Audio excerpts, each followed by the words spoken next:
Ոնց եք վերաբերում, պարոն Քոչարյան, որ արդեն դրական եզրակացություն է ստացել ձեր հետ կապված, ձեր վարքի հետ կապված հանձնաժողով ստեղծել։ Վարքի հետ կապված նաև ես գրառում ունեմ, նաև դրա հետ կապված, եթե զրույց կա եւ եզրակացություն կա, բնականաբար պետաիրավական հանձնաժողովը կմտնի իր ուղիղ քննարկեն, հարցերի պատասխանը կստանան եւ հետո արդեն ազգային ժողովում, եթե կարիք լինի, դրա մասին ելի կխոսվի, բայց իմ համար ոչ թե զարմանալին, ոչ թե դրական եզրակացություն, այլ նաև լրագրողների հետ կապված խնդիր կա, ոնց են հասկացել իմ ասածը, այդ ինչ են հասկացել իմ ասելուց հետո, որովհետև երբ որ ճեպազրույցը գնում էր, ոնց որ թե լրագրողների 99%-ը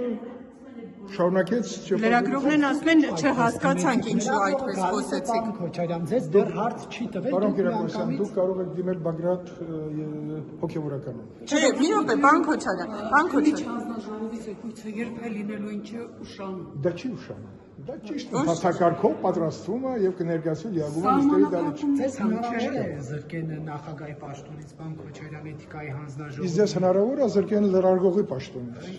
Մեր հարցով էթիկայի հանձնաժողով չի ստեղծում, ձեր հետ։ Բայց ձեր հարցով էլ պետք է ստեղծվեն, եթե էթիկայի հանձնաժողովների մասին է, ինչքան պետք է պատգամավորի բարեվարկության հետ կապված խնդիրները բարձրաձայնվեն, խոսվեն, որոշումներ կայացվեն նույն ձևի լրագրողական համույթի հետ կապված էլ պետք է այնուամենայնիվ ճիշտ խոսքեր եք ասել, պարոն Քոչարյան, լրագրող դուք ասիք շուրթերը մաքրի ռիվսիմ էին եւ նաեւ ես իմ գրառման մեջ ասել եմ նաեւ բերել եմ Սաղմոսից օրինակ